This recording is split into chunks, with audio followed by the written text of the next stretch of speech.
Gabriel come back if Gabriel came back, or how would I like to see the character come back? And I always answer that my theory is that Gabriel's wearing the meat suit that Loki always wore, because when he in Hammer of the Gods, all the other gods in the room look at me and say, oh, it's Loki. So obviously that was a recognizable image that he had created that everybody associated with Loki. So Gabriel, when going into witness protection, took the actual Loki, slammed him in his cage somewhere, took the meat suit, and went out and pretended to be Loki, and fooling everybody with not only his actions, but his visuals, what he was dressed as. So I think somewhere there's Loki, trapped in a cage. What I would like to see is Loki bust out and have Gabriel have to try to put Loki back in the cage. So I'd like to see a battle between Gabriel and Loki. Battle of supremacy to decide once and for all who gets to use the meat suit. So that's my theory. Thank you. You're welcome. You. Hi. Hi. We are missing Jared a lot. We are, I know. So could you please tell us a story about him? Funny story about him. I was going to say, anybody heard the train story? You guys have all heard the train story. You don't want to hear the train story. Yes! Okay, I'll tell you the train story. So, once upon a time, it was actually between doing these European cons. We were in England, and then we had to go to Rome at one point. So it was downtime between the gigs before we came to Italy.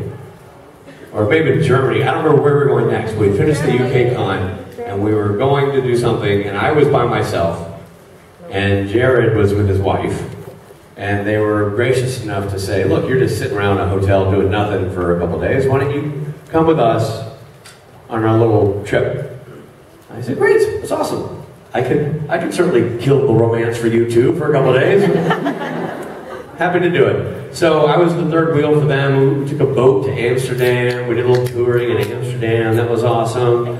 Then we went to, we were going from Amsterdam to wherever the hell we were going next. I can't remember. We were taking a train. And so we board the train. Now, I travel, even by traveling standards, I travel light. Because even for a 3-week trip, I brought one roller bag. You know, that's it. What about I got to rewear my shirts and that kind of crap. And I'm small. There's not a lot of real estate. Eaten up by it. So I had one bag. Jared and Jen do not travel light. A, she's probably shopping. B, he's the size of 4 men shoulder to shoulder. So, you know, one shirt is like my entire ensemble, fabric-wise. So they had a bunch of bags.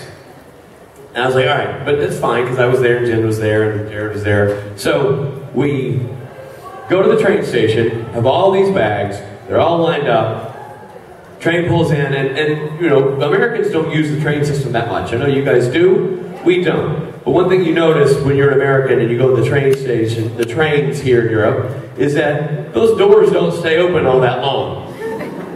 They're kind of doing a thing we call staying on schedule, you know? So, the doors open, and Jared and I huff in the bags, get them stuffed in over, you know, squeezing through people, get them stuffed into the compartments, and sit down like, ah, done.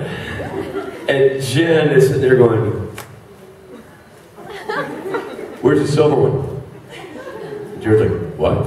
The silver one, where's the silver bag? He's like, oh, and we look out the window, there's the silver bag on the platform.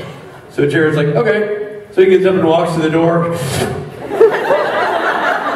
It's like, there's the bag, door. And he's like, and I'm, you know, I'm behind him going, So he's like,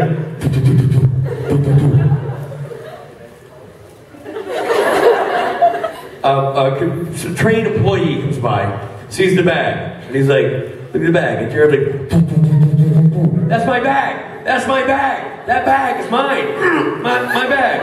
And the conductor's like,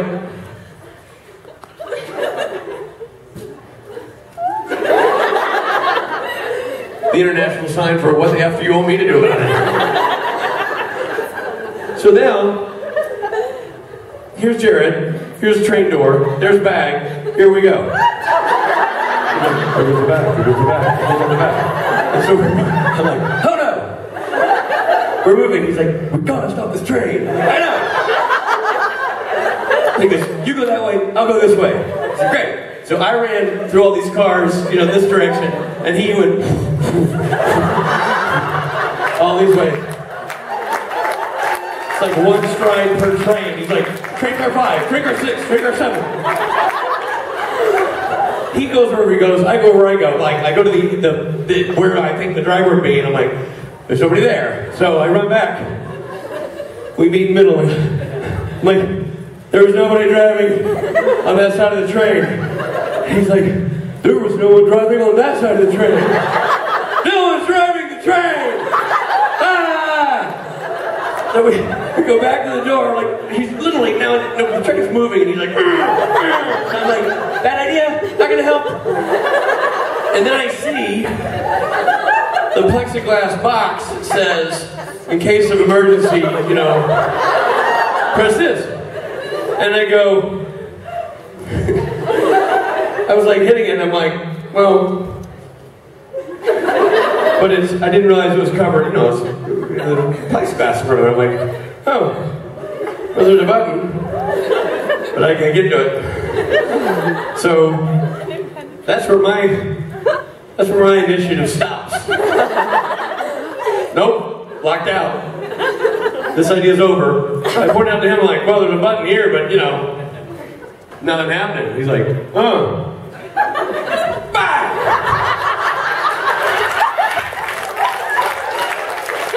And he smashes it.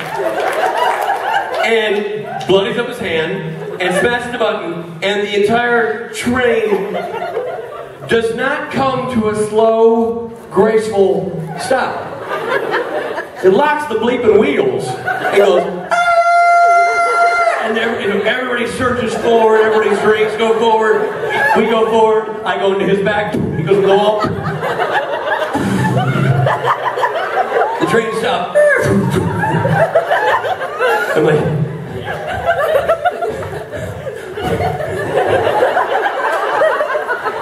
here come train employees. Finally, and I go run down. What is the problem? Who's stopping the train? I don't know the accent, just go with me. What is the problem? And Jerry's like, I stopped the train. Why do you stop the train? Who did be dying? Where the heart attack? What's going on? I left my bag on the platform.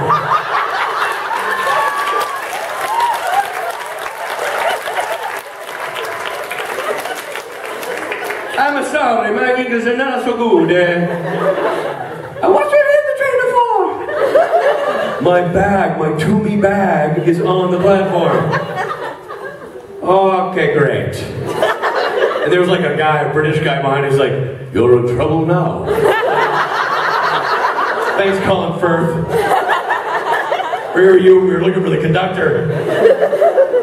So now we stop the train, everything's shut off. And he's, the guy's like, you're in big trouble, a big fine. And Jared's like, oh, okay, well. And by the way, Jared's wife is denied knowing either one of us at this point. Newspaper up, like, Americans.